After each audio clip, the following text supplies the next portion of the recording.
This is Heat Radio. I'm James Barr. I've got Taylor Lautner here. Hi, how are you? I'm doing good. Well, you're back now, and BAFTA-nominated comedy Cuckoo is back as well. Yeah. And it's incredible. If you've not seen it, it's kind of like a Gavin and Stacey vibe. I love it. I've seen the new episode, obviously, which just dropped on iPlayer. Like, explain sort of in your head what the show's about. Oh my goodness. This is the hardest show to sum up because Right? it is the craziest show. There was so much going on. I played Dale. I am the long-lost son of Cuckoo, played by Andy Samberg. Yep. And I'm glad you're explaining it. Right? It is so complex, but it's so hilarious. I know. So I show up in season 2 looking for my father. Who died. But your father married Rachel. Correct. So then you show up. I show up. I call her mom, but we're actually closer in age than her and Cuckoo.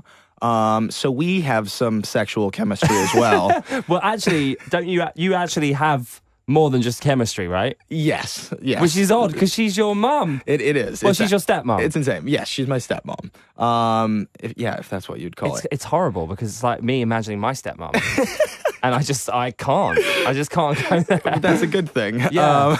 So in season 2, we do end up getting together, but by the end of it, Dale realizes, everything just doesn't seem to make sense, and he leaves, disappears, and the Thompson family don't think they're ever going to see him again. Because the first scene is you in China. Yeah. And there's Hong Kong. Yeah. And there's these men coming at you. They want to kill you. Right. You turn into Kung Fu Panda. Right. And you basically have them. That must have been a really fun scene to shoot. It was, yeah. I started doing martial arts when I was 6 years old. That's cool. Yeah. So you did the whole thing? Yeah. Really? Yeah. That's all you? Yeah.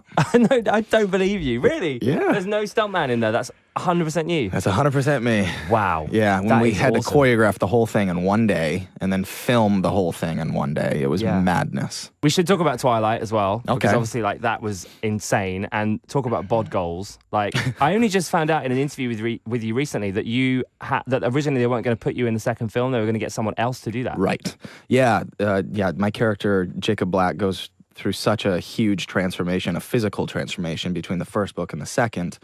In their minds, they always planned to cast a 16-year-old at the time, which I was, to play the first Jacob, and then cast somebody 10 years later, or 10 years older to, play the second Jacob. Paul, what was your routine like? There was a year between the filming of the first movie and the second, it was just 5-6 days a week working out nonstop. So obviously in the books, it ends where Jacob's imprinted on Renesmee. Yeah. And that's it. We don't know what happens next. Right. So, what's your theory on that? Because obviously there's quite a lot of different theories online.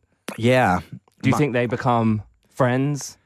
No, I think, I'm trying to remember this exactly. She ages at an accelerated rate. So I think in the matter of a few years or something, she'll be caught up to me. So yeah, it is weird to think about for those first few years while she's an infant.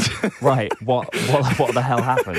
Yeah. Do you think there'll ever be a new book? And if there was, would you be interested in getting involved with it? I have no idea if there'll be a new book. And I certainly would be, open to the idea, but at this point I think we've all aged a little too much. I agree. You keep everything very private. How do you do that? Because obviously you're not on social media and stuff. I don't know. I've always been sort of a private person, and I think when you're so young and everything's it hits you over the head so quickly, and your privacy is kind of taken from you. You sort of go like this a little bit. But, it's definitely loosened up over the past few years, and I'm considering maybe getting on Instagram or something like that. Do not do it. Do not do it? I don't know. Do you not meet people that are on it and think they're a bit obsessed with likes and stuff? Yeah, totally.